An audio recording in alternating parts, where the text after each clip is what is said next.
million, or $13 million.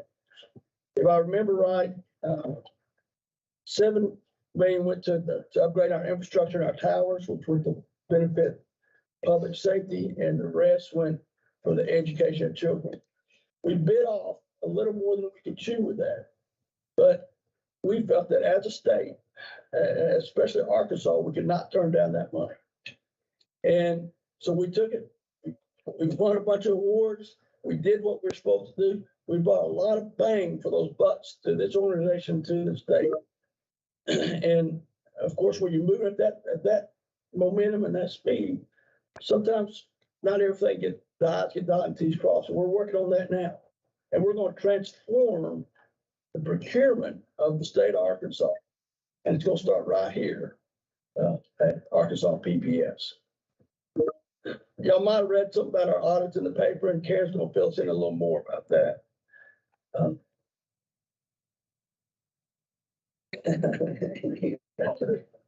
Oh yeah, that was when we were talking about our Thanksgiving vacation there. So, but to close, we have a special story. A story that happened to someone that we all know.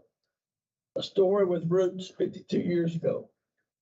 While in Vietnam, our friend and fellow commissioner sitting to my right, Woody Freeman, was recommended for the Bronze Star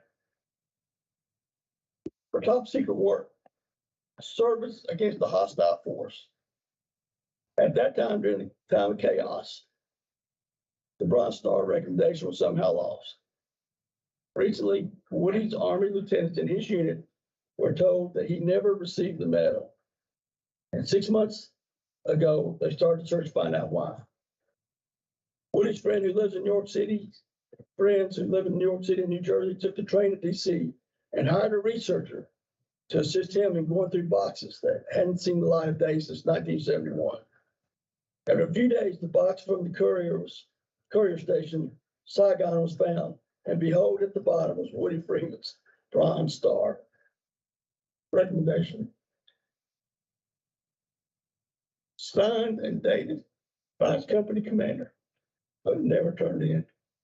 It was forwarded after months of letters, back and forth, and recognized by the Army. The physical medal and reasons for award have been sent to Congressman Ray Crawford's office. Yesterday, the citation arrived at Woody's house. Today, I would like for us all to recognize Woody's extraordinary service. I know a lot of us didn't know that, but we know it now. With that, I conclude Courtney's thoughts. Wonderful, wonderful. Thank you, Woody. Lindsay, metrics report. Well, that's a tough act to follow, Dwayne. Dwayne, I was going to ask, do I need to drive from where you're sitting? In my home. Okay. Swaps. That's what it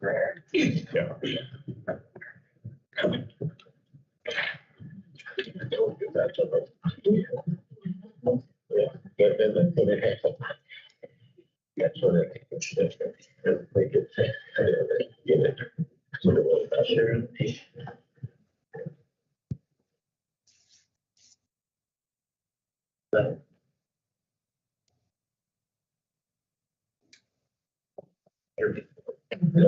the blue.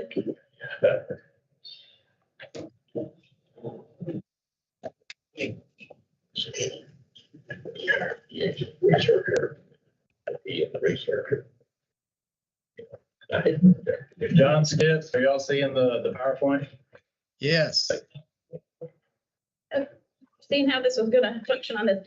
So I have something a little different for you this time. We're very excited to present months and months of work that we've been working on behind the scenes with an in-kind donation from Axiom to dig into who our audience really is. So we, up to this point, have been relying on what we get from Google Analytics and what we get from social media platforms that are anecdotally, just capturing the high level of this is sort of what age groups your audience is in. And that's based on people also being honest. I don't know why anybody would be dishonest when they fill out their social media profile, but that's relying on the data that's input by end users. So Marge and I had a conversation with Axiom. It feels like it's been 6 to 8 months. It was a while. It was actually in January. Okay. Last year. Yeah, it was. It's been a long process because we wanted to make sure that we did it right, that we did it securely and safely, because it is the sharing of email addresses. And so we worked with the foundation board and got everything ironclad for that exchange so that we could receive this data and insights. I won't throw a number out there of the value of this. I will just tell you it is significant. In my past, we have paid for services like this, and this is a very generous in-kind donation from Axiom to provide us this insight. So without further ado, I will, I took about 180 slides that they provided us and boiled it down. I told the team yesterday, I'm not going to put you through 180 slides. I've tried to distill it down to something that is memorable, because if it's not memorable, it won't be used. Very clearly, no one's going to pick up 180 slides and flip through every time they're trying to think of what do we do for our strategy. So I've kind of told you a little bit about the methodology and approach, and you don't have to read this. This is more for the sake of memorialization, so that when we get a year down the road, we remember this process and what we went through. I can just tell you with my past experience with Axiom how they do this. So we provided them email addresses. Their original business was in direct mail, so they have decades of data on people's purchasing behaviors against their physical mailing addresses. So now they have a process where they can take email addresses and they can append those to physical mailing addresses. So it just doubles their impact of knowing who people are. So that's essentially how this process works to get the data that we're going to see. Audience definitions, because you're going to hear me say member versus non-member a lot through the rest of these slides. Member in this case means that they are financially supporting us. So when we turned in this data, which was August of this year, we were right at about 28,000 members financially supporting us. A non-member in this case means that they are active on our email list, they are engaged with us, but they're not financially supporting us. So that was really the original intent with reaching out to Axiom for this, is because we knew there was that much of a gap. We knew that there was 76,000 who were engaged with us, but not financially supporting us. So that was our original. That's actually, so Axiom did three different decks. The deck that they presented to us was the member versus non-member and that comparison, because that's where we would like to figure out how to close that gap. I said yesterday in our all-staff meeting, imagine the windfall. We got 76,000 additional engaged people to financially support us. So that's the difference when you hear or when you see member versus non-member throughout this. So household composition, and I know these numbers are small, so I will read them from memory for the most part. So marital status, what we're going to see with most of our member versus non-member, I made the comment yesterday that it's kind of like our non-member audience is our member life. It's like they're being primed to become members because they're so closely aligned with almost every percentage that you're going to see here. So just like marital status, members are 65% are married, 35% single, non-members are 60% married and 40% single. So all of the percentages are pretty close. Numbers of adults in household, again, 60% have two adults in the household for members, and 54% have two adults in household for non-members. So ages of adults in household, this is where it starts to get a little different. You can see on the top, more than half of that pie is the 65 plus audience. So I think it totals out to closer to 60% of our members are 65 plus, which we anecdotally knew. It's good to have this confirmed. Our non-members, that gets a little more broken up, really where the majority of our non-members sit. And that's, again, those are people who are engaged with us, but not financially supporting us, started about 45. So it's about 45 plus. I made a note down there, which John is covering just a smidge. I'm not sure if I can move you around, but that note says that the non-member audience, 35 to 44, is most close to our Arkansas population. So again, all of this was then benchmarked against the general Arkansas population. So So that tells us, again, when we're thinking about strategy, tells us what age group do we need to be targeting to pull people in to maybe even become the non-member. If we were to think of this as a stair-step process of a crawl, walk, run, we have the general Arkansas population, a non-member, and a member. And so what ages do we need to be targeting? The financial profile. So I told the team yesterday, this was probably the most shocking to me because I feel like I've heard conversation, again, a lot of just anecdotal data to date, because we do have our towers sometimes that's the only signal that small rural communities receive. And so I think that at least what I had sort of put our audience into a rural, maybe lower income group who they watch Arkansas PBS because it's the only signal they get, which can be true. It may be that they're not choosing that Arkansas PBS. It may be that they're forced into watching Arkansas PBS because it is the only signal they get. The people who are choosing to be engaged with or financially support us, they are a wealthier audience. They have a household income 75 plus. The non-members, it actually starts at 75 plus. The member starts at 100,000 plus. So it's a wealthier audience. Both groups together start their net worth. The highest percentage starts at 100K.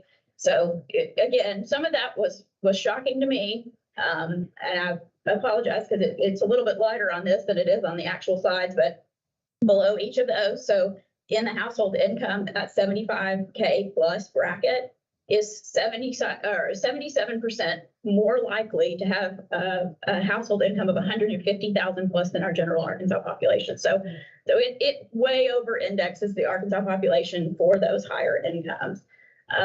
Education, again, it's a very educated audience.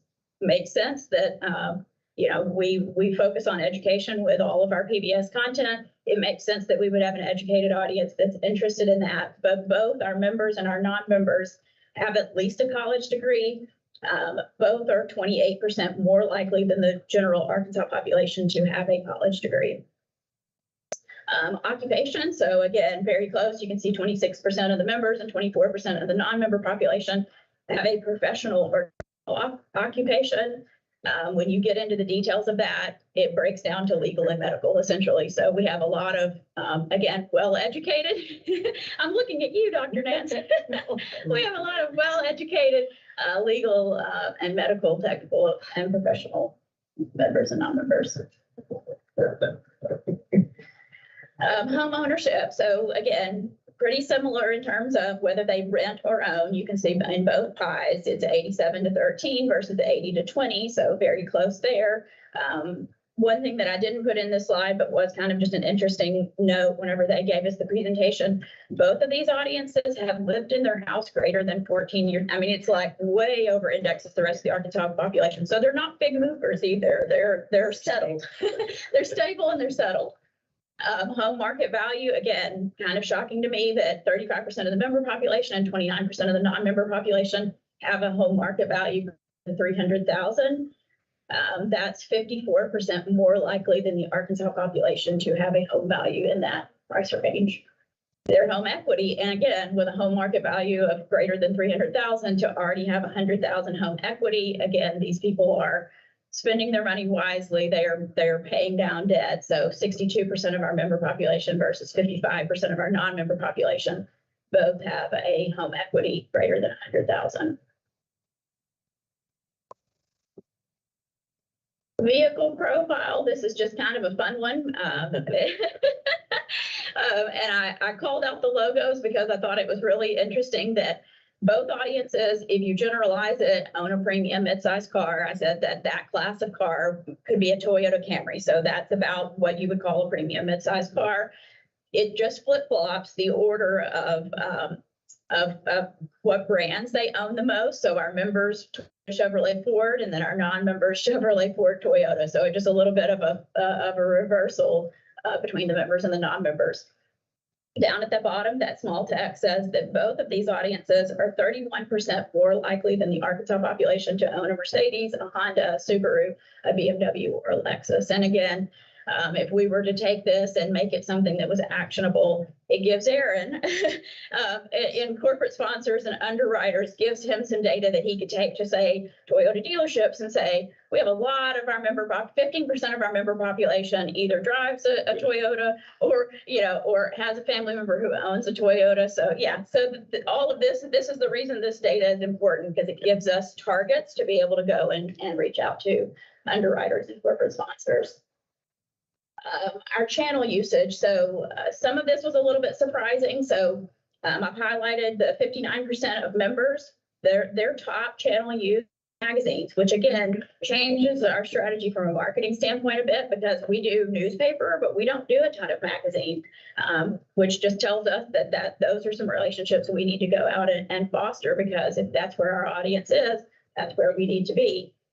Our non-member, which is probably the most interesting and actionable here, our non-member is most interested in outdoor advertising, which is similar to the Arkansas population. So I mentioned to the team yesterday, again, this is something that Marge and I were working on. So she knew, I think you actually approached me with it. She knew from her past that Lamar would sometimes, for nonprofits, give space whenever they had, somebody fell through or whatever. So it was just kind of a backup. They would give free billboard space to nonprofits. So we had a conversation with them and we said, hey, she knew about this in Oklahoma and they said, yeah, we do that here in Arkansas as well. We're like, well, this is amazing. So we got some free billboard space for Family Day. But now that we know this data, again, that's a relationship to go back and really foster even more, because if our general Arkansas population and our non-members are both most using outdoor advertising, then that's where we need to have brand messaging. That's where we need to be promoting our events. And if it's free, it's even better. So, that's those were great data points to be informed of. And then buying channel preference. Again, some of this did not surprise me a great deal, because we do have a lot when we do live pledge. We still have a lot of people who call in. So, and again, with that being an older population, knowing that the member population is older, their preferred buying channel is through the phone versus a non-member, which is going to be through the internet. That's their greatest buying channel. Social media propensity. So this one was shocked us all and was very informative for our marketing strategy moving forward. So both our members and our non-members over-index the Arkansas population, 24% and 46% in being heavy LinkedIn users. When Axon presented this to us, they said, the way that you could read that is, because this is a very educated, more high income, these are probably people who are sitting on boards. They're probably keeping up with the companies that they represent through LinkedIn. They're keeping up with their friends there. So that just changes our strategy of how do we best utilize LinkedIn to talk to the existing audience that we have.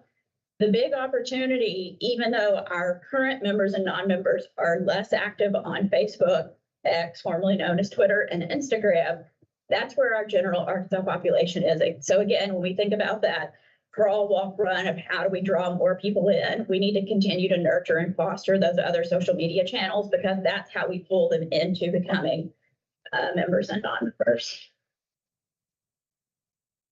Top 10 overall interest by percentage. So this is another great one. And I had mentioned yesterday to one of our creative directors, there's so much data behind this that if we really wanted to get into the niche, it's several slides of additional interest. I pulled just top 10 just for the sake of simplicity, but this is going to help us inform of if these are their interests, these are the types of shows that we should be geared toward. Let me scroll up because I have a stat down here. So both the non-member population and the general Arkansas population, where they all aligned most closely was outdoor content. So that, again, the data is just underscoring that outdoors is a win for Arkansas PBS, and outdoors is something that we should continue to foster. For all of these other interests, both the members and the non-members over-index the Arkansas population by at least 20% in being interested in this. That right column, aside from outdoors, to have two of these categories show up with 95 and 90% interest in cooking tells us we should also focus on a cooking show. So we have, and again, electronics, computers. I know you're probably looking at it and saying, well, how do you do a show about electronic computers? Axum told us that that basically ranks first for almost every single business that they pull one of these reports on, because we all walk around with a device. This is based on purchasing behavior, so we're all purchasing electronics and computers and electronics devices a lot. So that's always going to rank them. So that's not necessarily an insight that we need to go produce an electronics computer show, but that's the reason that ranks so high. Causes and community work. So we have a very charitable, both member and non-member population. Our members and non-members are twice as likely to be than the Arkansas population to be publicly or civically influential, which again, I said yesterday, tells us, we should be involved in Rotary Club and Kiwanis and things like that, because that puts us in the room of the people that we are, that our audience is in, so we can foster those relationships there. The category with the closest alignment between members, non-members, and the Arkansas population is children's causes, which probably does not surprise any of us. Everyone has a soft spot for children's causes. What surprised me, I'm going to scooch this up just a bit. What surprised me the most is that the least financial support amongst all of the audiences, member, non-member, and Arkansas population, is in arts cultural. So that was kind of a little bit of an anomaly for me, just because, again, I would have put the PBS audience, I would have put our audience in a heavy arts cultural. And it doesn't mean that they're not interested in it. It's just where they're giving the least financial support. And maybe they feel like, especially in the state of Arkansas, maybe they feel like the finances are covered on some of that. Members and non-members over-index the Arkansas population 109% in supporting political liberal, which also, again, just me personally, that was a little bit of a surprise to me. I would have made the assumption that we had more liberal members and non-members. We do have an active member and non-member financial support for political, but the larger audience population is conservative. So that was interesting to me. The health didn't really surprise me, because again, I said, when you think of leukemia and Alzheimer's and all of the health related causes that people could give to, obviously, if I would assume that our audience, just being very kind, generous people, somebody probably have a friend or a family member that they give to a health cause for. So in summary, and I will turn this over to, I think, Karen's next. So if we had to just come up with some base words to remember our audience by when we're thinking, both our members and non-members could be summarized as older, wealthy, educated, charitable, and community-minded, which is a fantastic audience to have. If I do say so myself. And then again, I just kind of pulled this out for the benefit of our internal staff, if they wanted to have one slide that they keep up by their computer just to remember what's the difference between the members and the non-members. This breaks down some of that collection of the previous slides just so they can have a one-sheeter. Now I'll answer any questions before we move on. Good job. Thank you. It appears actually been a good partner for us. They've been an excellent partner. And my understanding is they did an in-kind contribution of some kind. This data, yes, this service, yeah. Well, good. Yeah. So. Thanks. Thank you. Again, Dwayne, I'll swap places back with you. yeah.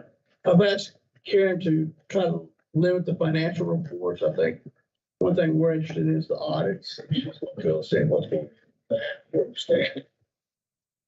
So for the first quarter of fiscal year 24,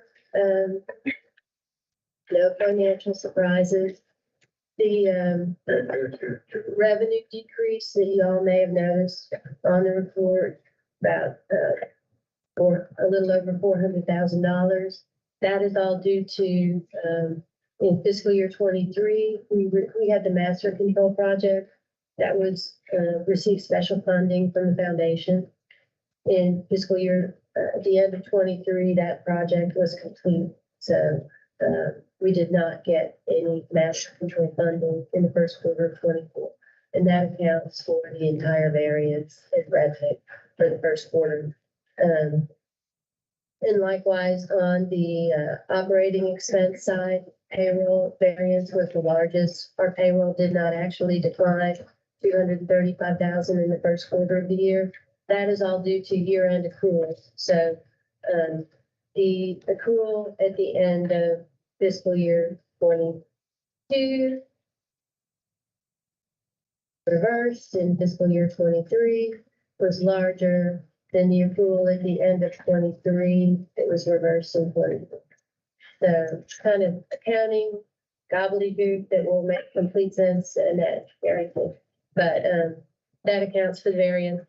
And everything else is,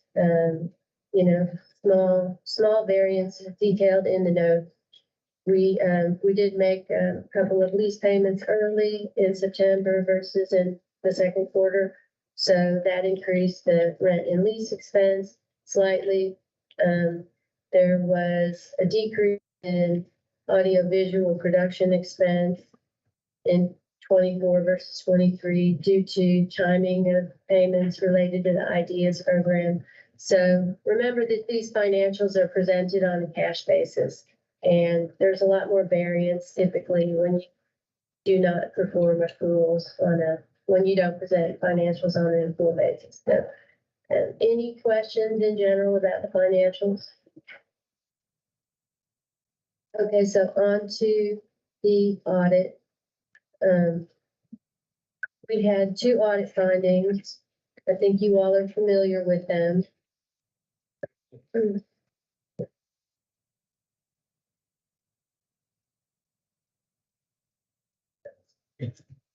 So the first finding was related to primarily transactions around the $20,000 bid, and about 90% of our procurements fall into that range, around under 20, right around 20,000, under 20,000.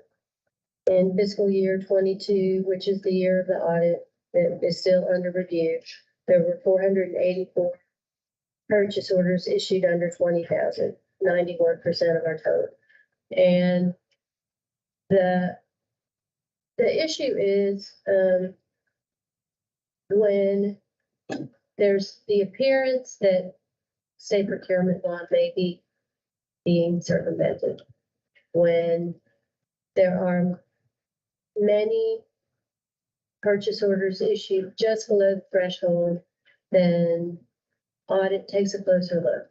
And apparently there were about, of course, they take a sample. They don't review every purchase order, but they reviewed 30 purchase orders just under the threshold, and they found a number of issues. On one occasion, the agency entered into an agreement with a vendor to procure services under 20,000, and also entered into an agreement with another vendor for services just under 20,000. Both of those vendors have the same corporate ownership. Each company was under a separate tax ID.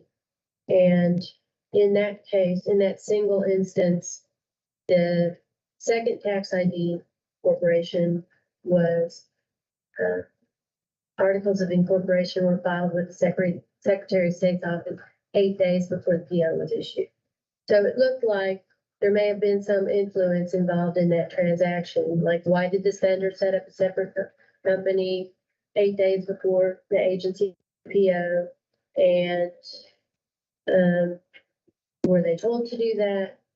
Of course, there have been a lot of internal conversations within the agency that no one told them to do that. There are vendors who do a lot of business with the state. I don't know if that's the case with this particular vendor, but there are vendors that do a lot of business with the state who are very familiar with state procurement law, and they, doing business with the state is lucrative, and they're going to look for ways to do business with the state in compliance with the law that allows them to have the easiest access, I would say. So that may have been a factor in this case. I don't know. But that, and then there has been a practice at the agency of creating a scope of work for a vendor on a project. Let's say we're going to produce a series, and we know that we need audio video production services. We're going to write a scope of work, and it's going to identify for that potential pool of vendors, what the requirements of the job are, the timeline, and other pertinent details. Well, you know, an internal budget is always generated for projects. And due to really lack of, lack of understanding that it's not a good practice to share a budget with a vendor, the budget for that service would be put on the scope of work that was shared with the vendor. And so vendors knew in advance how much the agency was willing to spend for services. And, like Audit said, it's not a violation of any known procurement law, but it's a bad practice. And so they mentioned that in the audit findings. I think I've already mentioned they took a pretty close look at the procurement POs that were issued for just under 20. And I went back and took another look at those purchase orders and identified procurements to a company called M&M Production. M&M is the contractor that we use to support high school sports championship games. So these, as you all know, these take place over 5 weekends throughout the year for 5 different sports. And M&M has a contract with the other 2 organizations sponsor and are responsible for these sports championship games. And I'm sure that the agency realized some economy in contracting with M&M Production because they're already, M&M has the digital rights, is my understanding, for their YouTube channel to broadcast, to play these sports on their YouTube channel, whereas Arkansas PBS has the broadcast rights. And because M&M is already there, they're going to be there anyway to video the games for their YouTube channel. They're probably not going to charge as much to Arkansas PBS because they have to be there anyway. And so this vendor has been used for 5 years. Gradually, we've added more sports championships to the lineup throughout the year. I think volleyball is fairly new. So over time, the amount spent with the vendor has increased. In fiscal year 22, we spent about $59,000 with M&M Production. And as a result of these audit findings, I went back and looked in detail at all of the procurements, and M&M stood out. I was looking for, vendors that we spent money with multiple times throughout the year. And I had a conversation with Dwayne and asked, why, tell me the story of M&M Production, why we're using that. And we know, because we know in advance when all these championships are going to take place, we know the requirements, we know how much support we need. It's reasonable to bid these out under the umbrella of sports collectively as one project rather than as individual projects. And I sent an email over to Office of State Procurement and asked for an opinion. I said, in your opinion, should sports be treated as a whole rather than each individual sport being treated as a project? And therefore, if treated as a whole, we've exceeded that bid threshold and we need to bid it out. Not only that, but for this year and going forward, the agency made the decision that it's a better use of our internal resources if we try and sub out more sports production and do less of that internally to free up our resources to work on other projects. So this year, the agency will spend over $100,000 on sports. That requires a formal bid through Office of State Procurement, a sealed invitation for bid. So we got special procurement approval from Office of State Procurement this year so that we're in the compliance with the law. to engage with M&M to do this larger scope of work for all of sports production. This year, we will have to do a formal bid for subsequent years to continue using M&M or whatever vendor is selected, right? It'll be based on lowest cost bidder who meets all other requirements for the project, including quality. So, so we are scrutinizing. Well, let me step back. What has changed since FY22? We do have a new procurement administrator, Bobby Sharon. He's quite experienced. We have a great working relationship with personnel at Office of State Procurement. We do reach out for guidance when we have questions.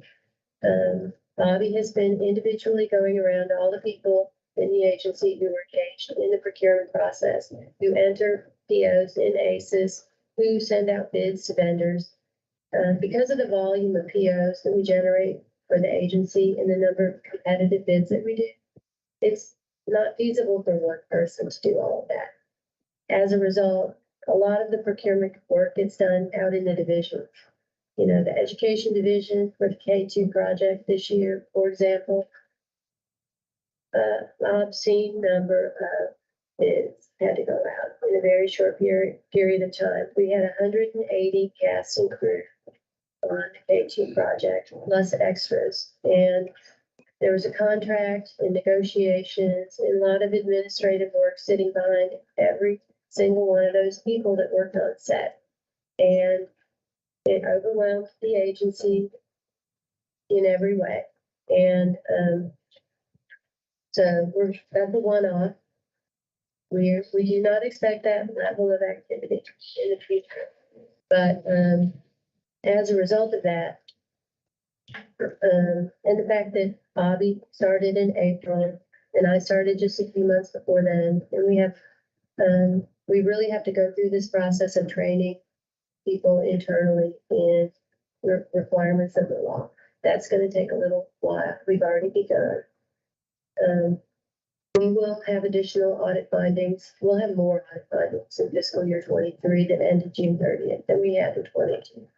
Leg Audit has already notified us of that. And we have not been given the preliminary audit report for our review, but they finished their field work. They've just about finished requesting documents. So although when we went to the audit standing committee a few weeks ago, a motion was made to expand the scope of the audit to July of 2021. So, which is the very beginning of fiscal year 22. So they're going to go back and take another look at all of the procurement done by the agency in fiscal year 22. The fiscal year 22 audit is still open. Did I say 22? Yeah, the 22 audit is still open. The 23 audit is still open. And we're still responding to auditors. Haven't received any requests for additional information outside of the original for the fiscal year 22 audit. But I expect that we will, since they've kind of reopened it or expanded the scope of it. So, you know, we're working through these issues. We're being completely transparent with the audit committee, with the legislature, and we're doing the things that we need to do to ensure that our team understand procurement law, and so that we are in compliance with the law, which is of course our goal to always be in compliance.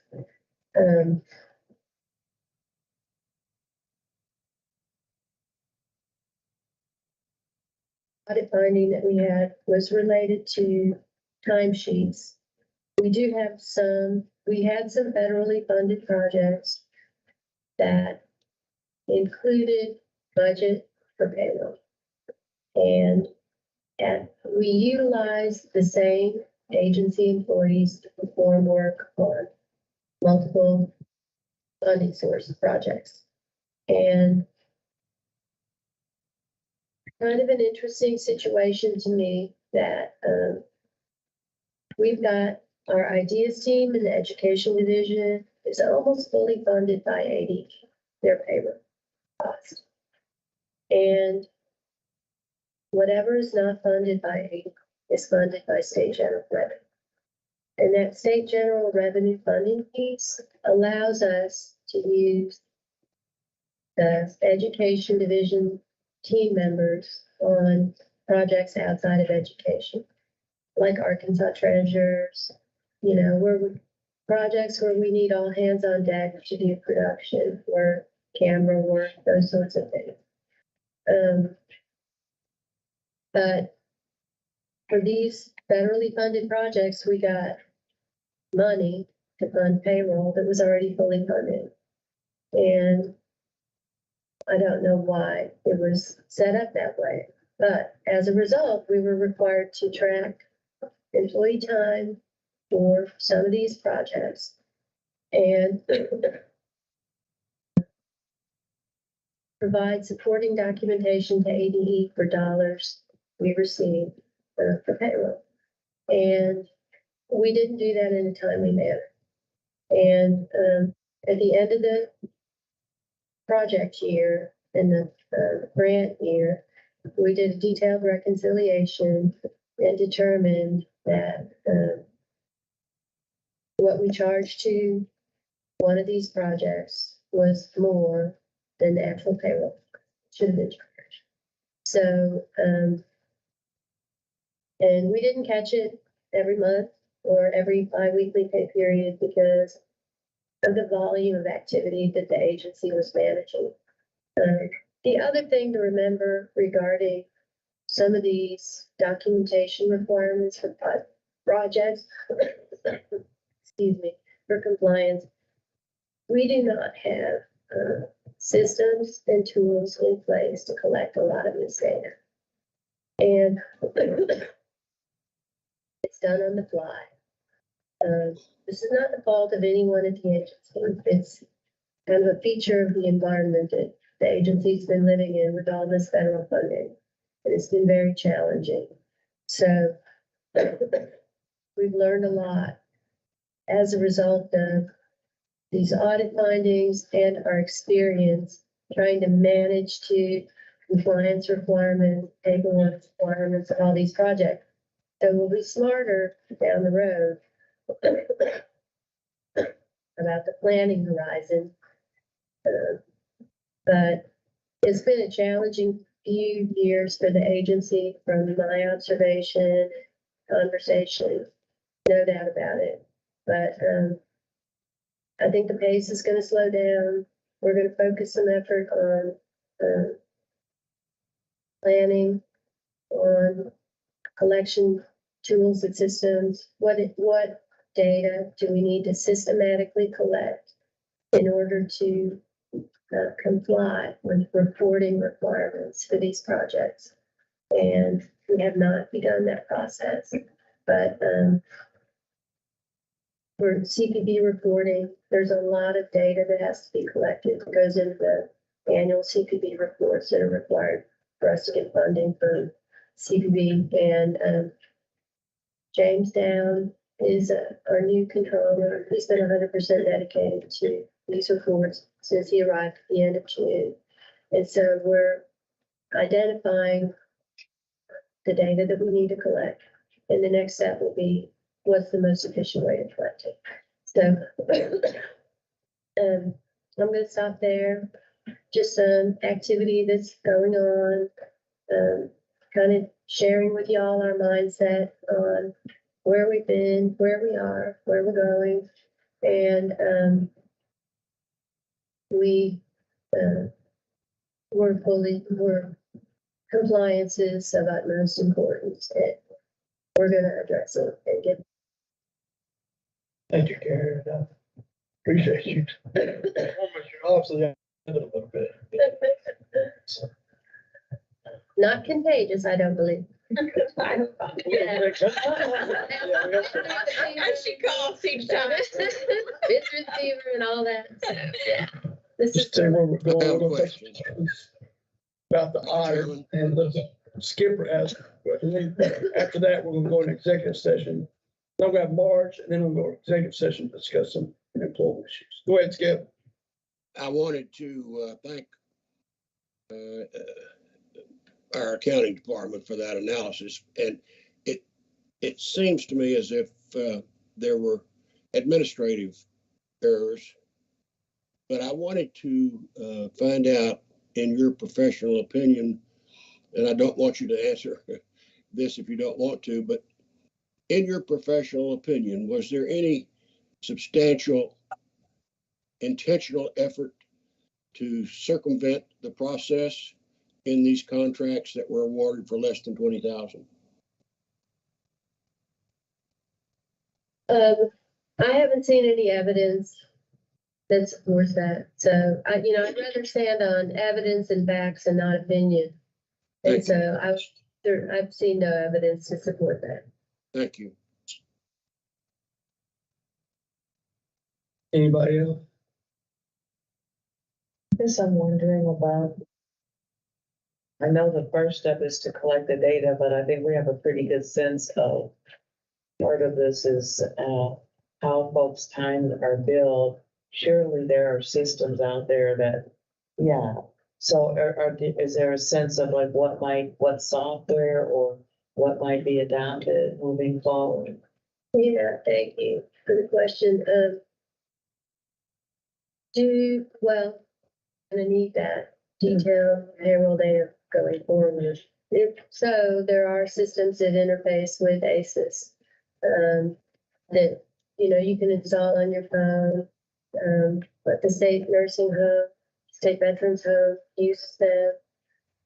Other agencies that have a lot of hourly employees use these systems.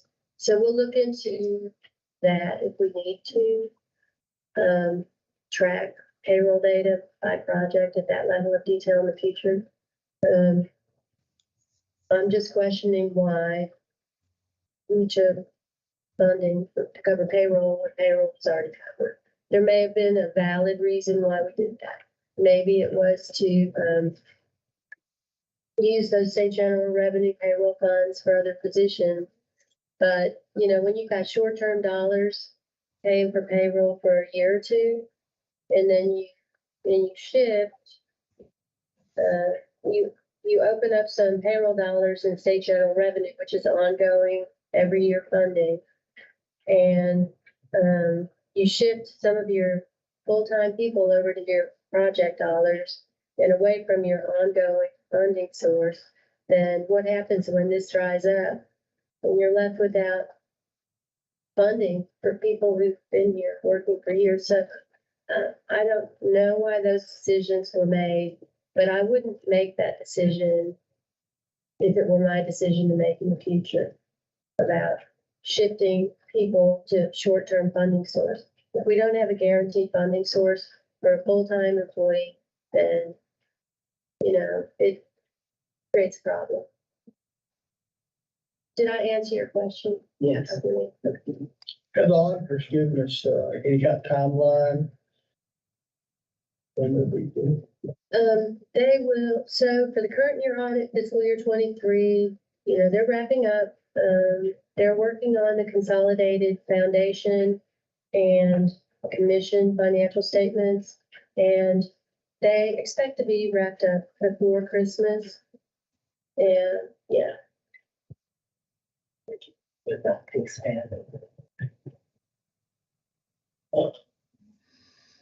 Any other questions? Courtney, you got anything you want me to talk about? Read. Yeah. Okay, well, Marge, we'll hand it over to you. All right, thank you so much. Good morning, commissioners. It's good to see you all. I will try to keep this brief and kind of chunk this into three areas right now in terms of how our fundraising picture is going for the year. It's separated into the good, the challenging, and the opportunity. So the good news right now is that we have, as of today, 24,585 active members, donors, and that is the most since 1995. So that is great, great news. As you know, our membership numbers fluctuate throughout the year because some people renew, some people don't. Those renewal dates happen. That's fluid throughout the year. So over the last 12 months, we have had more than 25,000 donors in total, which again is very, very good news for us. We are membership revenue wise, and membership revenue, of course, is our largest revenue stream in terms of contributed revenue throughout the year. We are tracking right now about 2.5% to 3% ahead of previous fiscal year to date. That may not sound like a large number, but we recently got a presentation that benchmarked us against other PBS stations around the country, and the median for that we were looking at FY23 specifically, the median revenue growth was -3%, and Arkansas PBS Foundation at 3% was the far outlier on the positive side of that. I would attribute that growth in the number of members to an increase in community outreach, Family Day events, our presence at farmers markets over the last year, a number of engagement events, including recent engagement events around Mystery League. So that, and around Southern Storytellers, of course, this summer. I think being present and being visible around the state is very much helping our membership numbers.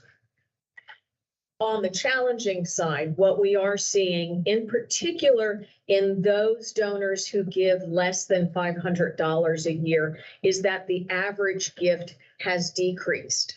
This is not, we are not alone in seeing this. This has been a trend across the country. So we are feeling that same challenge along with our colleagues around the country. The opportunity you just heard in some of the numbers that Lindsay presented. We know that there is more capacity, particularly among our higher wealth, higher capacity donors. And I think one of the challenges there that we are proactively addressing is in trying to shift our messaging more actively wherever we can towards that mission-focused messaging. Many of our members join us through Passport, through that streaming benefit that members at a $60 a year level can access. We need to, on the foundation side, we need to constantly be sending the message of, yes, that's fantastic, thank you, we love that. And there are so many things that Arkansas PBS does that go beyond even the programming, in terms of the educational support, the support for teachers, the community engagement, and to really push that piece of messaging so that those who have greater capacity are looking at this as a philanthropic gift and not just as a transaction for a great streaming benefit, however wonderful that may be. So again, I think there's good news, there is challenging news, and there's a lot of opportunity. But right now, our membership revenue, we are tracking about 2.5% to 3% ahead of previous fiscal year to date, and that is a good place to be. We are in the most important time of our year from a fundraising standpoint. In the 5 months of our fiscal year so far, 26% of our membership revenue to date has all come in the month of November. Mid-November to the end of December is hugely important for us. So we would also ask your support and encouragement in making sure that, in social media, that you are liking and sharing and helping us to get that message out there about the good work of Arkansas PBS. With things like the Axiom report and with some new reporting that we're getting from another one of our vendors from CDP, we have just an abundance of data right now. So we're able to make much more data-driven decisions about how and where we spend our time and efforts on the foundation side. And I'm hopeful that we'll see some good results come out of that. So, Thank any you, Marge. questions, right? As far as the monetary level of giving out, are we higher than we ever have been, or is there some anomalies in the past, or? We are, at this point, we are higher than we have been, because last year was a high compared to the year before. The year before was a high compared to that previous year. So yes, absolutely. We're continuing to see those numbers go up and up, even if the growth this year is more incremental rather than some of the double-digit growth that we saw in FY 20 and 21. So yes, we are still doing very well there, as well as on the corporate side.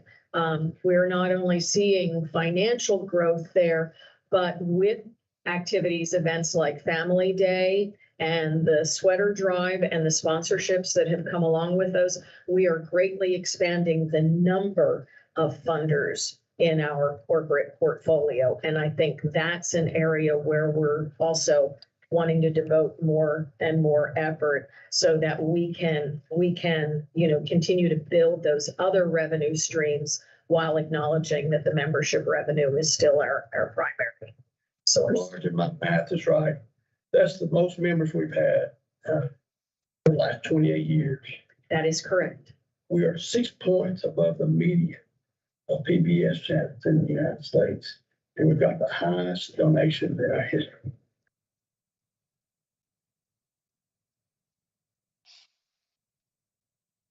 Are there any other questions for Marge, or should we let her quit now? I have a question. It makes sense that corporate entities want to put their money into sources at PBS that really speak to their customers or to their interests. Are there ways that the members can earmark additional funds?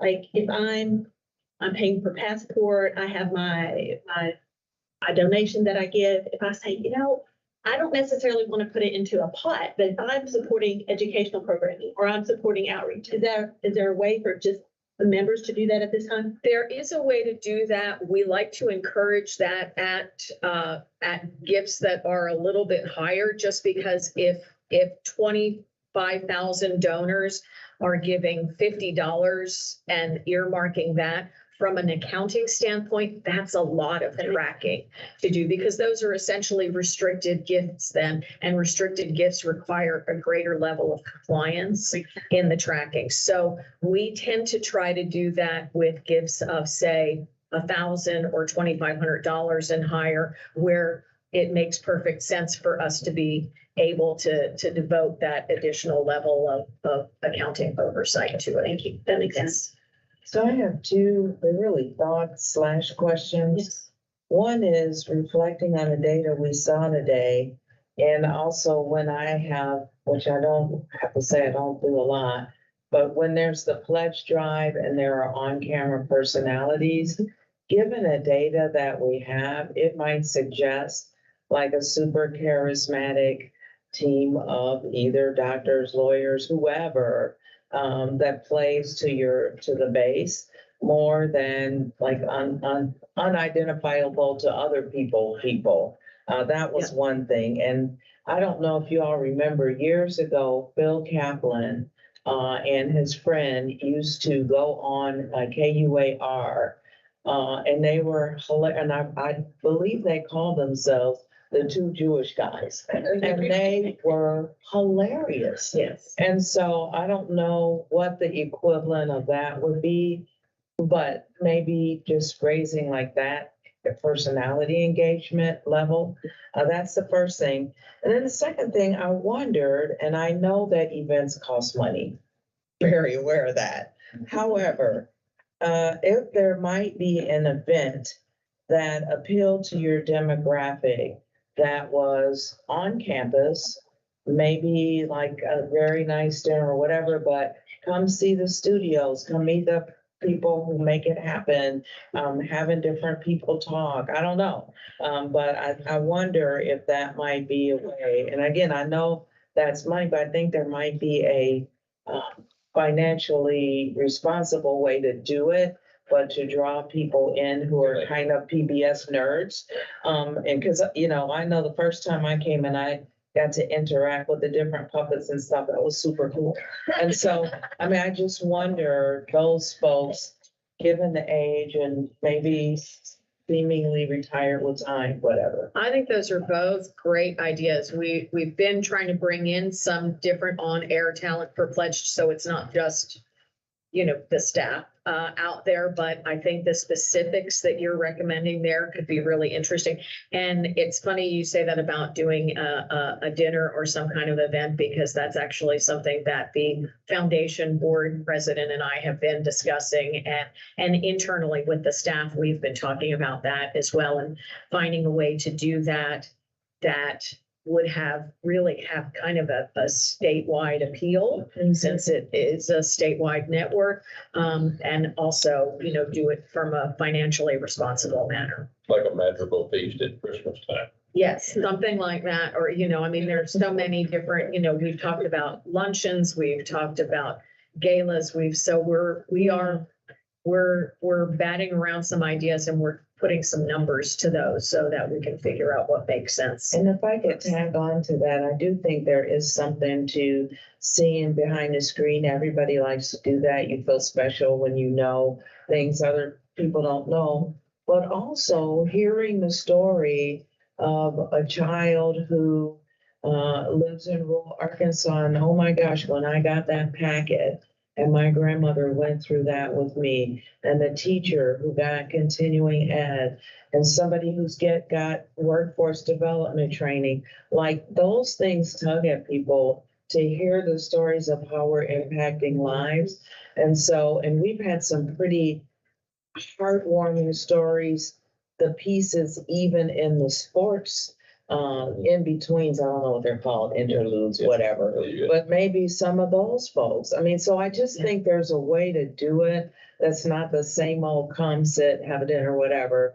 And so maybe it's you get to meet or interact with the folks who did our most recent series and hear about the backstory of how that happened and some funny things and outtakes. And I think things like that. And I agree. And I think those things are the things that also get people excited in that mission-driven way, and not just in a content-connected way, which is still important, but the mission-driven from the philanthropic perspective is what's really going to grow us. Dean, I appreciate your enthusiasm for lawyers. It must be the first time I've heard anybody recommend you use lawyers to raise money. By the way, also, a thank you to Dr. Nance, who came out and actually volunteered at our Family Day event in Northwest Arkansas in October. And she was on it. I could be wrong about the numbers here. I think Phil Kaplan was on our foundation board. He was on for a very long time. I don't know that number, but I know that he put in a lot of years of service. Yeah. What about, I mean, our commission is do Arkansas Stories. Is there a fund set up for local production and stories? There is indeed. So that is also one of those things that we continue to try to raise money for. And that is a particularly important fund, because since it is for local production generally, but not necessarily for a specific show, it gives Courtney and the staff some flexibility with responding nimbly to short-term opportunities, and to helping to, you know, offset maybe additional unanticipated costs for things. So yes, we do have a local production fund. Yeah, I was just asking Courtney because I was involved in we'll talk about it later, but it's a production called Over the Top, in which we had an Arkansas young man that was going go top the Arctic and go Northwest Passage. It was, in a kayak. The first time that these two young men had made it, been the first time in history that anybody had And transcribed, gone across the Arctic and under man-made power. And usually it's covered ice. It's not covered ice now, so you can get it done. But we'll talk more about it. But one of them injured the shoulder, and then the equipment gave out on the other. But they got, I believe, 3/4 of the way through. And I know they had some competitors. And I don't know what's happened to them, but maybe we're here in a few minutes. But anyway, I think that we were able to fund $10,000 out of this fund for those young men. There was some seed money that came from the local production fund for that project. Okay, Yes. good. Thank you. Are there any more questions? Thank you, Marge. That was a great report. And we're going to break up into an executive session now. And take a few minutes and then we'll come back and finish off the showcase. The staff that's leaving the room, you could go through the curtain that way and through the door. There's a sitting area just outside that way.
And it's rare that we all get there.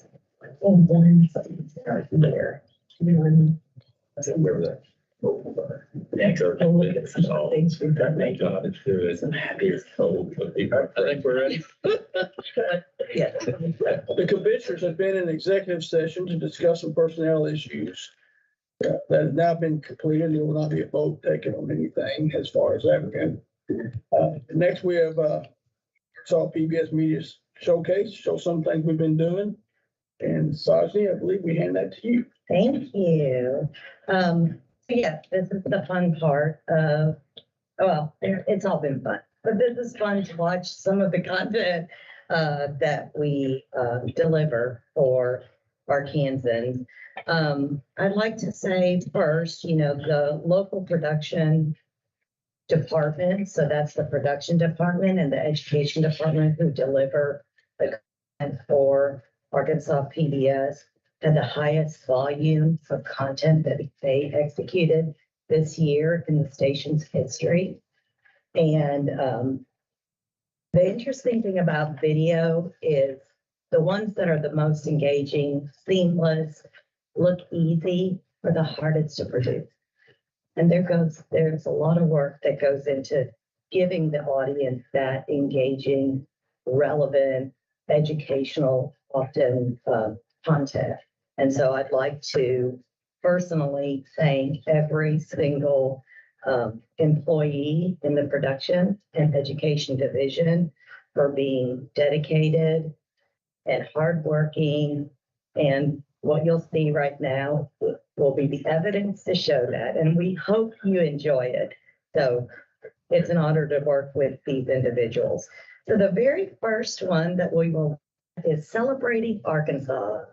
This is a pledge show that we have, and it's exactly what it says. It celebrates Arkansas. And so you'll see we have a fall, winter, and spring episode. And what you'll see that is airing tomorrow is the winter episode. So of course, it's focused on the holidays and time with our families and things that happen in Arkansas. So Marge, I think this will air and there'll be a pledge show tomorrow. It's Monday night, actually. Monday night, I'm sorry. So here's a little clip from the Winter Celebrating Arkansas episode. I am the executive director of Arts Life Theater that has a casting agency. Then I work also as an actor and doing films. Hey, Bonnie. And I write plays. I have 16 scripts published. A lot of hats, but I think creative people have to have a lot of options. Our Christmas was really big for our family. So for Christmas in 1978, I asked for a big camera, editor, projection screen, and projector. And Christmas morning, it was all there. Christmas the year before, I got all these Star Wars toys, and I made a new Star Wars movie. I did stop motion with action figures, and then my brother had gotten me the X-Wing fighter and the TIE fighter for Christmas the year before, so I put up a black blanket and put those strings, let those fly around. That was my first movie that I made. I was home this past spring, and my mother cleaned up the attic, and she had a box of stuff that was mine. I kept a couple of items, but I found this old film reel, Super 8, very, very brittle. It was 46 years old. I couldn't tell what was on the phone itself. My mother at the time was downsizing and contacted an antique dealer that had an antique store in Flea Market. She said, "You want to go up there?" Sure.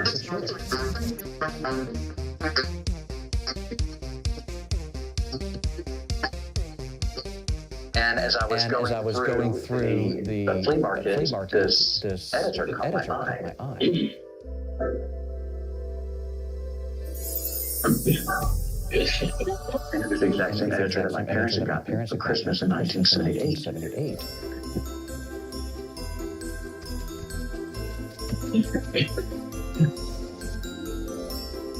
So I brought the editor home and I put the film in, not knowing what was on it. Wound it through, and suddenly I see this X-ray fighter. Flying across the viewfinder. There was that Star Wars movie.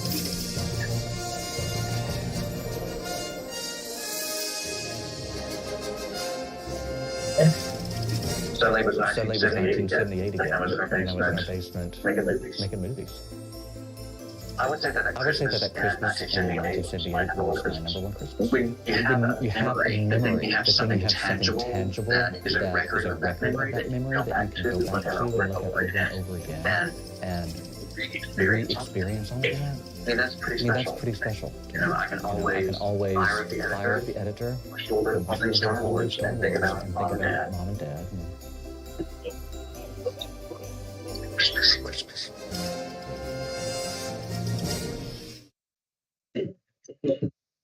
So the next program is also a pledge show. So we have, I think it's the first time we've had 2 original pledge shows in one season.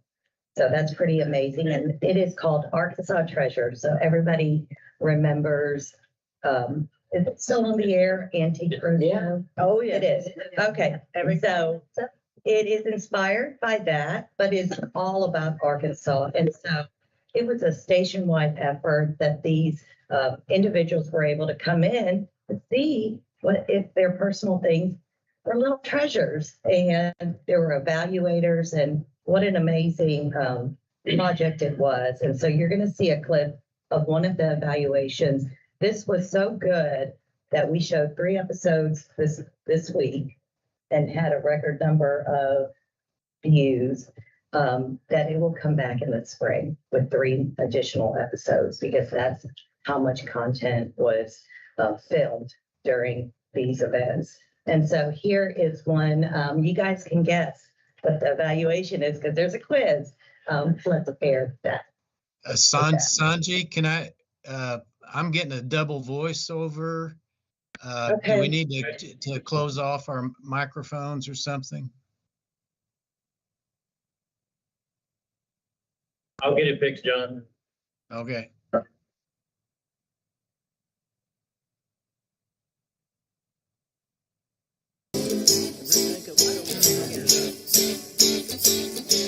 You know, I want to thank you for coming out to Arkansas Treasures. And when you came up to the table, you know, you get these cases coming to the table and you never know what's going to come out of them. Yeah. Tell me what you brought today.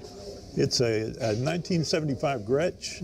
It's back when originally Gretsch was in Chicago in the 50s and 60s, but in the 70s they were made in Arkansas, Boonville, Arkansas. Brilliant. Yeah. So we've got a tie back to the state. Now, I have to admit, when you pulled it out, I haven't seen one of these in years. The typical style name for this guitar is a country rock guitar. Yeah. But what I'm going to do, I want to take a look at the fretwork. And what we're going to do is we're going to take the guitar off the stand and stand it up. Now, going up the fretwork, we also really want to start down here at the pickup where they actually have a belt buckle front coming up. And we come up and we see these embellishments along the fretwork of all these symbols that somewhat relate to country living, country music, one way or another.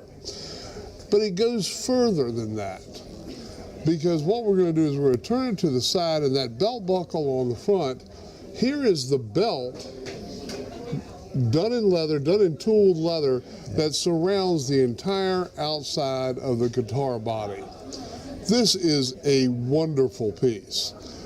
How did you get it? I got it about 10 years ago. I bought it from somebody online. Okay, what did you spend on it? $1,500. Okay. In today's market for a guitar like this, I see these being offered as high as $11,000. Oh, okay. And your condition, as I've often said, condition drives value more than anything else. Yours is in impeccable condition. Yeah. I don't see, there is no deficiency here on this guitar. Do you play? I do. Do you do it justice? I guess so. Okay. Because I wouldn't. I mean, I get all the musical instruments, but I have no musical talent whatsoever. But this is just, it's just a jewel. And the fact that it was actually made here in Arkansas, I think is a wonderful tie that probably a lot of people don't know that Gretsch moved to Arkansas during that time period. They sure did. Hey, one more thing.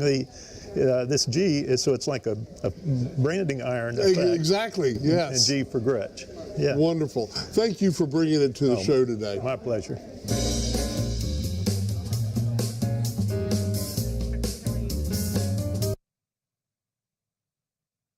Showcase is sports. It started today. So today is the first day at 7 p.m. It's Rector versus Spring Hill.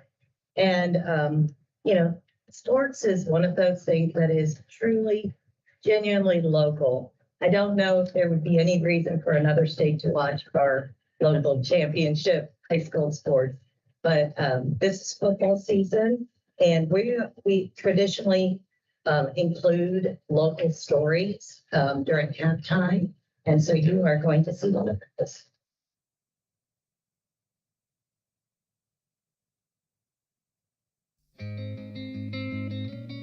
That's an awesome community that we live in here. We're playing pretty good. So many fans packed out every game. And it's just not that they show up when there's loss or when there's grief. They show up for everything. That's what they do in Whitehall.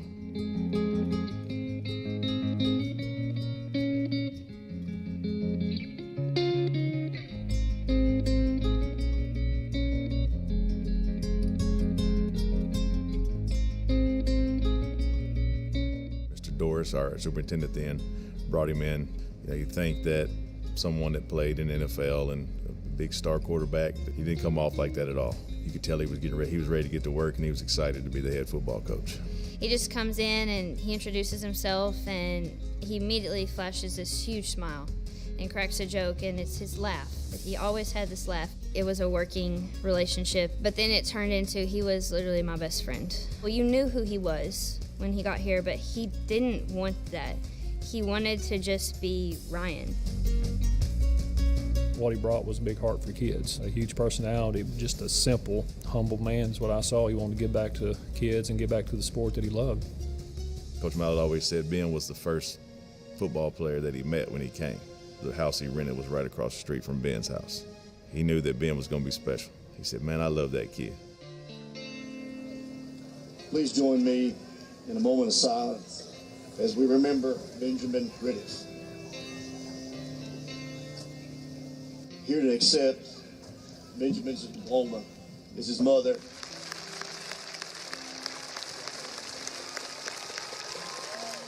I woke up that morning with some text messages and calls, and a couple of those calls were from Coach Mallett. When Ben passed away, that's when I really found out how close they were because of how bad it wrecked him. It changed him. It really, really did. I cared for him a lot. He was like my son, basically. It's tough. When you lose a kid like that and know that he was going to go off and do great things, and that one hit me hard. It's just sad seeing Coach Mallett react the way he did. He went on the field and hugged everybody on the field and started crying and told us all that he loved us. We all use each other to kind of piggyback on, try to look to each other for comfort. Everybody was there for each other.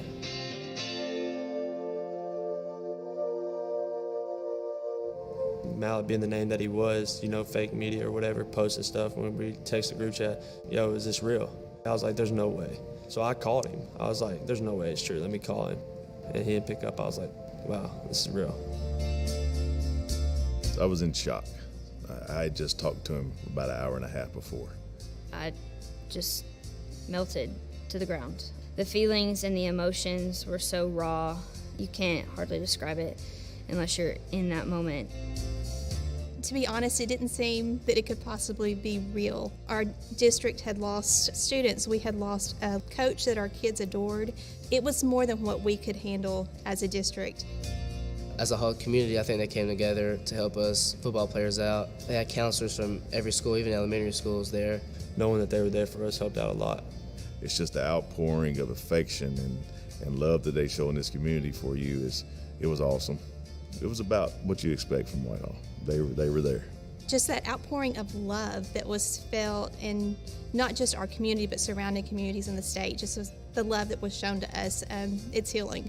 And we as a community can get through this. We've gone through all these things, and every day we are moving forward.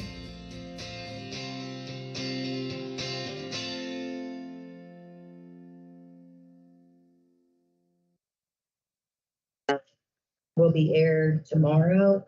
and December 2nd. And yeah, that's it. So tune in for that. The next program that we have is from the Education Division, and that's Mystery League. The first time in, I think, the station's history, and if my research is right, ever in the state of Arkansas, that we have filmed a narrative-based children's series. And what was important to us with this show was we felt that students and children of the state need to have a story about them, about their towns in a rural environment, and they don't get that very often. And so we filmed the entire series here in Arkansas. I think 90% of the vendors and the actors are from the state of Arkansas, and they get to, they're all grounded in educational academic standards governed by Arkansas for kindergarten through second grade. There are learning activities associated, there's games. We did it all. And I believe there were 120 vendors that filmed for 55 days this summer. We had to film in the summer because that's when the kids, or the majority of the actors, they're in school the rest of the time. I always tell this cute story. Kids, after they were done filming, cried because they had to leave set. They're like, can we stay? And we're like, good. It was really sweet. And another funny story, our community education manager got a call from Lawson Elementary, which is in Pulaski County, to say that was the town, the fictional town. It was Mulberry Springs Elementary, but it's really Lawson Elementary. So we did one of our community events, screenings there. And the first episode, which I hope everybody watches, is about the time capsule is missing. Can't find it. They buried it 50 years ago. Where is it? And so anyways, we watched those episodes, and she got a call from the principal, and he said, they're all digging up in the back, looking for it. And so it's really cute. And it was so amazing to see these 4 community events with all these kids. They're excited, they're enjoying it. And we're honored to be able to give this to them. So we're going to show a clip of Mystery Match, which is the 5th episode of 20 episodes of Mystery League.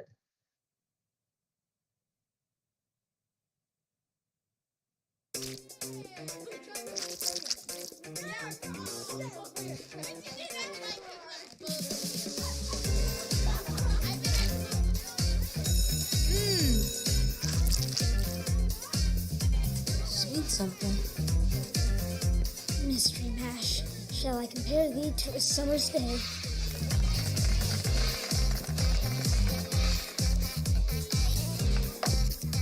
Why do you bring your lunch, Mike?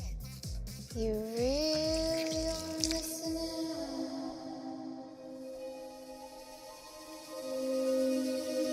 Do you even know what's in that? Do any of you? Why is it purple? It's unnatural.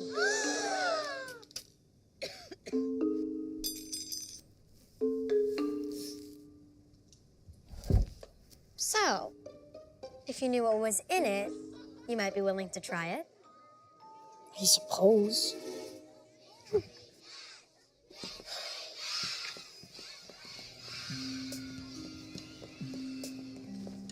Hey, Larry. No autographs? No autographs. We just have some questions. Oh, okay. You know, it's just been a crazy day. It's Mystery Mash Monday, you know, and a bit of a celebrity. That sure was a good nightie today. Oh, yeah. Spiced ham with a double dose of vegetables, peas, and pretty purple mystery mash. So, Mystery Mash is a vegetable? What do you mean? What we mean is, what's in it? What makes it purple? What's in the recipe? Recipe? What makes you think that I have a recipe? That book that says recipes?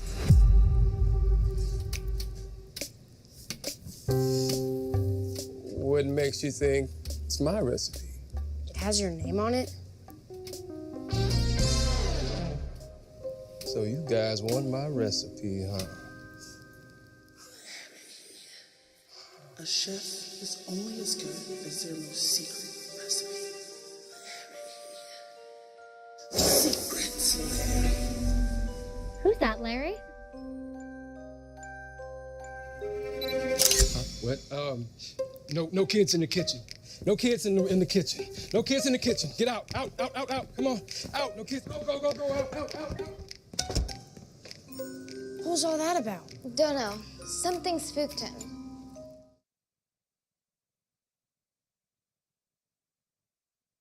For Mr. League, this started with a blank. So this was, the story, the characters and everything. They were written here by Arkansas PBS employees, the direction, the producer, the education that was infused into all of this. Those key players were all Arkansas PBS employees.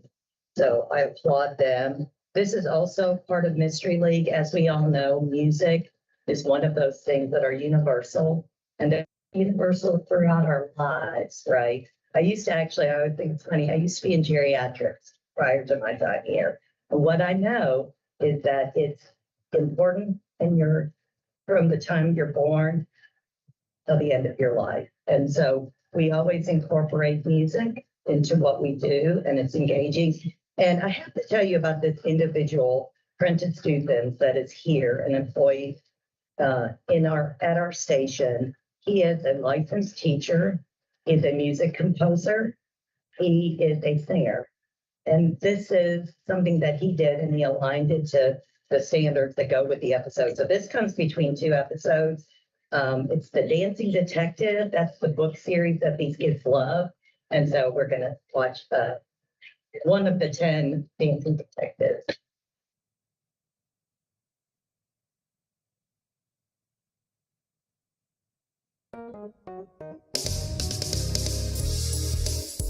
A good detective knows how to tell the difference between what's true and what someone thinks is true. When you hear a claim or two, you might be wondering if it's true. All you gotta do is ask, where's the proof? The proof is in the evidence. Now without proof or evidence, then you have an opinion, my friend, 'cause facts are backed with proof, and that's the truth.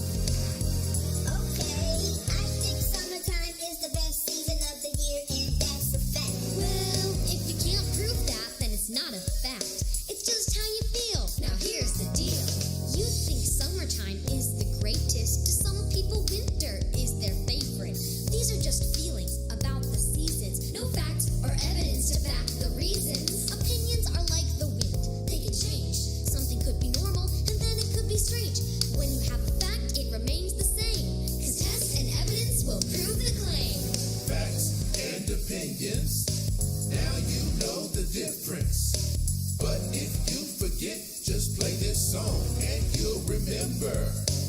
When you hear a claim or two, you might be wondering if it's true. All you gotta do is ask, where's the proof? The proof is in the evidence. Now without proof or evidence, then you have an opinion, my friend, 'cause facts are backed with proof, and that's the truth.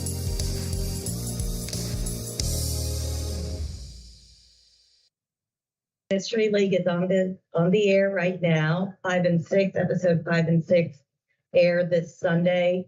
We will take a break for the holiday. So 1 through 10 will be this fall, and then we'll come back in the spring with the final 10. Right. And we show, yes. Let me get it while Veronica text somebody. And yes, absolutely. Veronica, do you want to go? And I'll get that. Okay. All right. Yeah, so we are going to show you a couple of national programming things that we have coming up. January is full of some amazing programming, so we're going to skip ahead to January. I know that many of you have talked about some of the shows that we have premiering in January. So January 7th is our big day. Those will go for a month or two, depending on the show.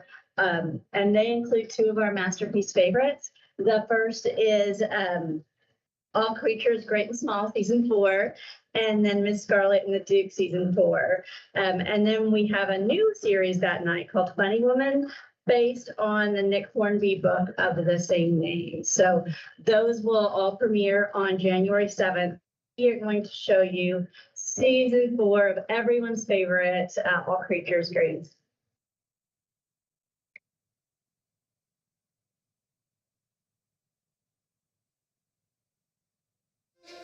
I'm afraid paperwork rather has the upper hand at the moment, as does everything else. You could use an extra pair of hands.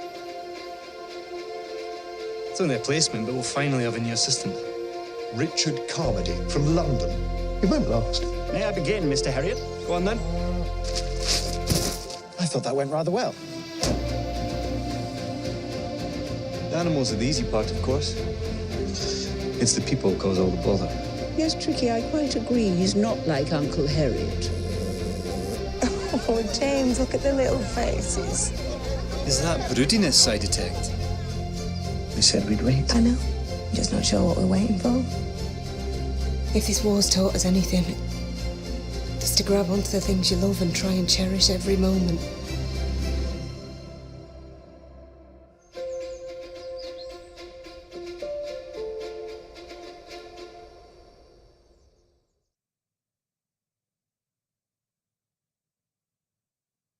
Show we're going to show you, it was hard because there's a lot of great programming coming in the next few months, but Dr.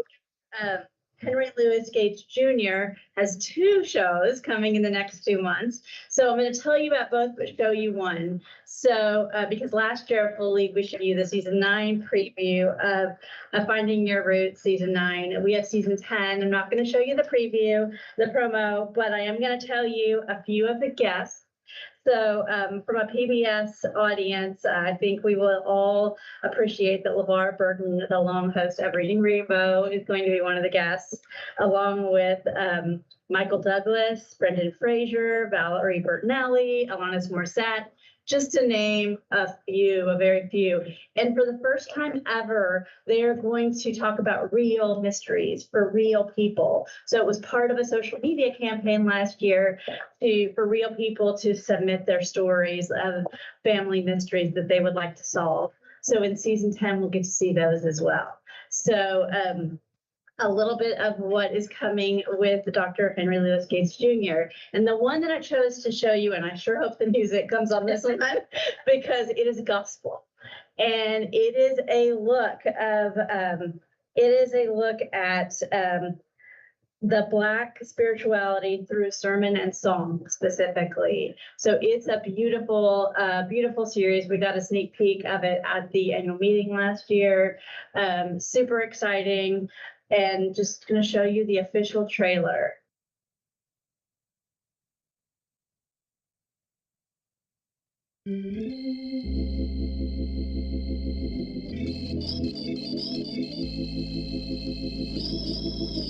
From the blues to hip-hop, African Americans have driven sonic innovation for more than a century. While styles have changed, there's one sound that's remained constant, a source of strength and courage, comfort and wisdom. Gospel. That's a little bit of gospel.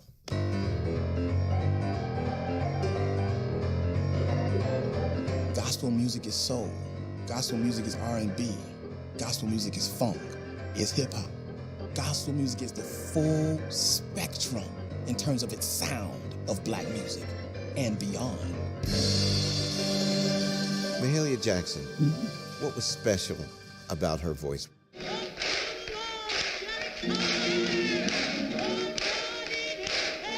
She believed every word she was singing, and she wanted you to believe it.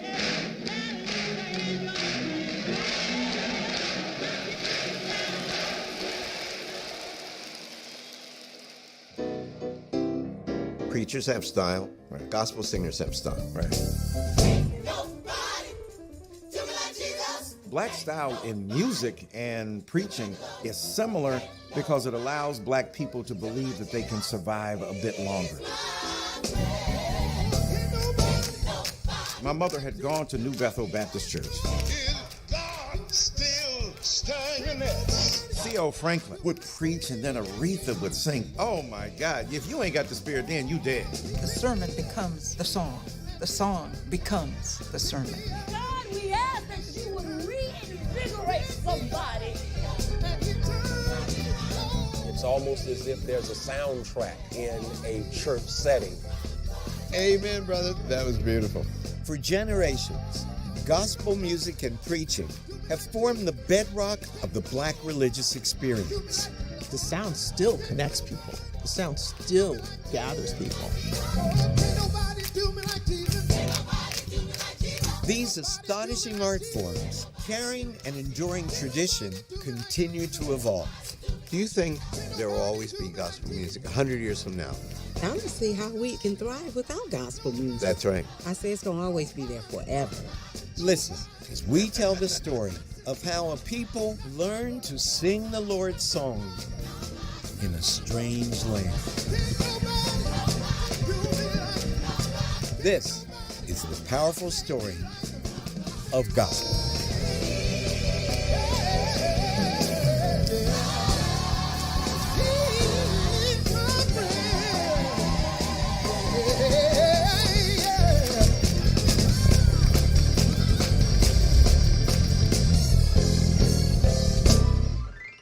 And February 12th and 13th specifically are the dates for that. So a small little taste of some of the amazing programming coming in the next quarter. And do you want me to go ahead and go straight into the events? I think we're going to show the trailer, which is a great idea. That shows the 20 episodes, so it gives you a little glimpse into the whole state. We're investigating, you know. A mystery league is a mystery book.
We'd like to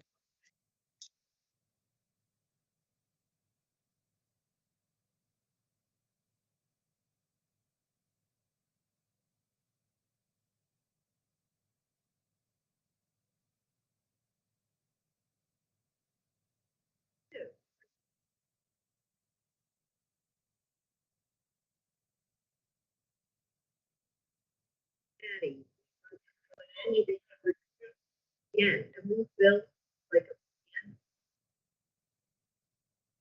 you know, and putting right together. So now we're taking story for the 30 and now we're it, you know, I guess. Oh, Mary said, oh my God, I'm going to like it's going to but Mary said he's going to try to stuff.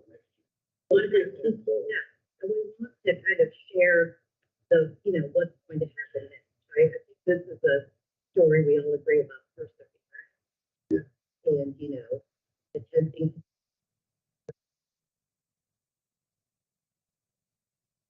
yeah, they're looking at everything and creating. Have you heard that anybody else make it this year? I don't know. I think 10 years, just most going teams trying to make some freeway. And these boys drove from places Arkansas to the Arctic Circle, carrying their cash. Everybody else flew theirs in. I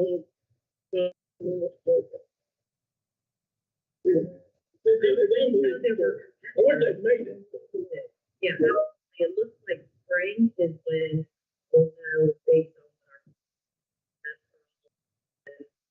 getting that final.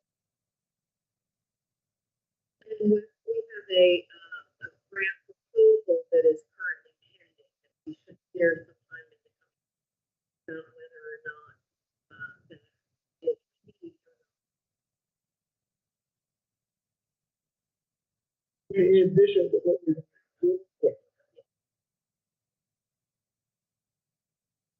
Are we ready for the event? So yeah, you guys will have this a key event, a key date and event shaping your binder. But I'm just gonna highlight a few, some of which we've already talked about in our media showcase. But we do have the kickoff of sports tonight with our 8-man game. Then that extends into December 1st.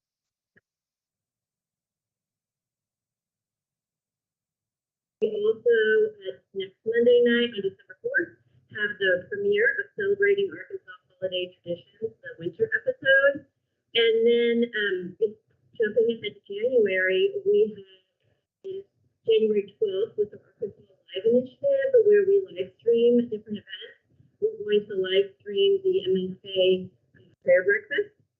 And then this is listed in your binder at the end of January, but we have bumped it to give our production folks, as you can tell, there's a lot of production stuff behind the 3 League. So we have bumped back our spring release to February 11th. So it's the 2-week bump back. And what we really like from a programming perspective is that it bumps right up to that marathon working video 20 episodes per spring. So it's the week that kind of aligns with most spring breaks in Arkansas. So that will be really great. You can go to work on that. And then finishing in February, we have here a national PBS digital immersion conference. And Lindsay's been doing a lot of the behind the scenes work on that along with Courtney. And then Celebrating Arkansas Holiday Traditions, we're going to have a spring and summer episode that will premiere during our February and March pledge. So we'll have an air date for the time on that. But and then finishing up in March, we are going back from the 7th to the 9th with basketball, and then Arkansas Treasures will be back for episodes 4 and 6, also in our March pledge. In between February and March. So yes, that is sneak peek. It's the highlight of some of our events. Keep those, so I'm helping out this time. You're welcome. Very good. Now, that's the time for the commission to general election. Y'all don't do it.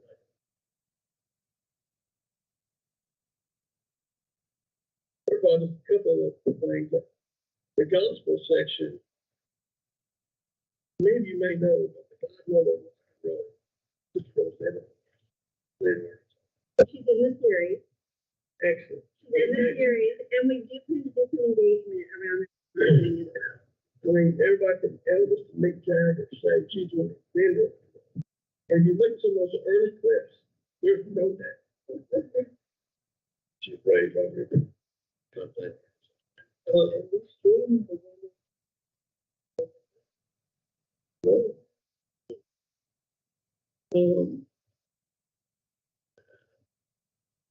I got a couple stories. I mean, one's about humility and the rest of it.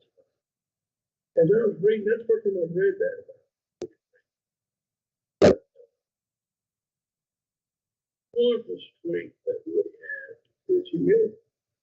If I spent 5 minutes around to do that, I think that man stood on that. 50 years to say, oh, okay. Somebody told me I was going to get a start, didn't they? Just go on and give us I think I would be cool about that. I'm impressed answer emails. Unfortunately, here at PBS, we get Woody gets emails.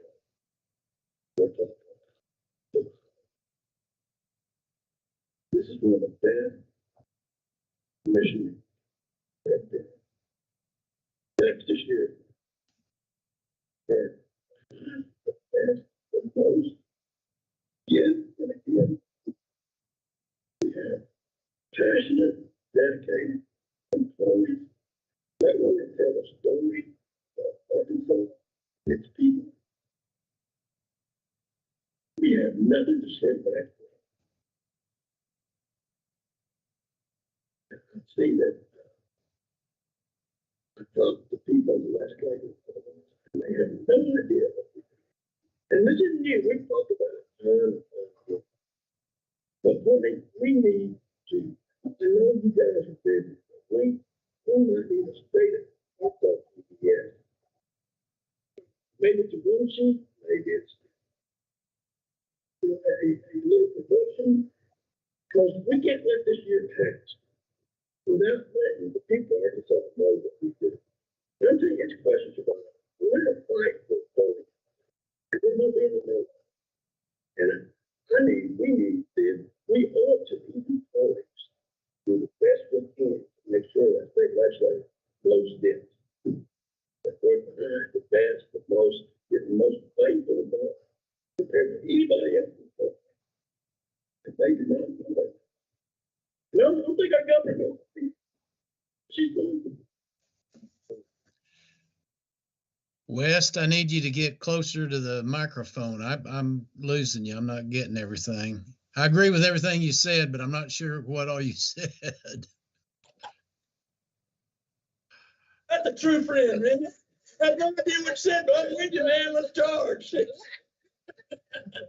I'll see you later, John. Well, Skipper must not have heard it either because he's not making any smart aleck comments. But that's all I got. Oh, there's another about the backstory. Yeah, that got me. I mean, the guitar, that's a great story. There's a guy named Oscar Stilley in Northwest Arkansas that he's just this old hillbilly fellow. That his guitars have become art pieces now.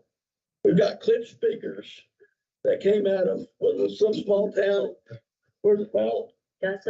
Hope. And I know we've got other.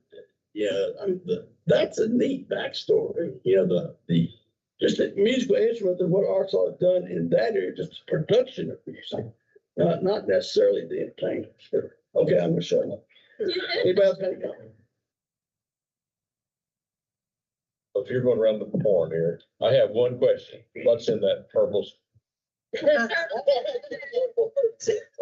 need to watch it. Tune in this Sunday. We'll send you a link. It's also on video. That is amazing what I saw there. It's really, really good. It's hard work. Yeah. That episode premieres Sunday at 4:30. Yeah. Yeah. I'll be watching. Well, I really wanted to thank you all for all the work that you've been doing and also for being responsive, actually getting in front of our questions about what's been going on and being responsive to the concerns. And just wanted to say I appreciate that. And then to the production team, just wow, pretty amazing. And everyone who played a role in the new recognitions we received, kudos to them. We're very, very proud to be affiliated with the Here. I feel like Arkansas PBS is such a representative of our state of Arkansas because you get things done, period. It's like, there's this money or the kids need this, or you just get it done. But also not at a base level. It's like you are not remotely satisfied with that. It's like, if we're taking on this task, if we're taking on this work, here's where it's going to be. Every time. And when there's scrutiny, it's like, well, how did you do that? And what does this look like? Transparent. And so I'm so honored and proud to sit on this commission. I stand by it, the work of the station, and I'm humbled and proud to be a part of this. Nice work. You know, it's really hard to be last. I do want to echo everything everybody said. And, you know, the leadership of the team here has been so outstanding since I've been here, and it's at the best level it's ever been. And also, thank you for your leadership and your passion. I think it really is a good reflection of how much the commission means to us to participate. And I appreciate what you said today. Good. I mean, I think. Did Skip and I get a chance? Are we? Let us know when it's our turn. Hey, that said everything you could possibly. Hey, let me say this about all of the support and appreciation we've expressed here for the staff and our director, and I wholeheartedly support that. However, I am appalled that at this point in time, we've not recognized the greatest news story in Arkansas since 1994. Arkansas 80, Duke 75. It's an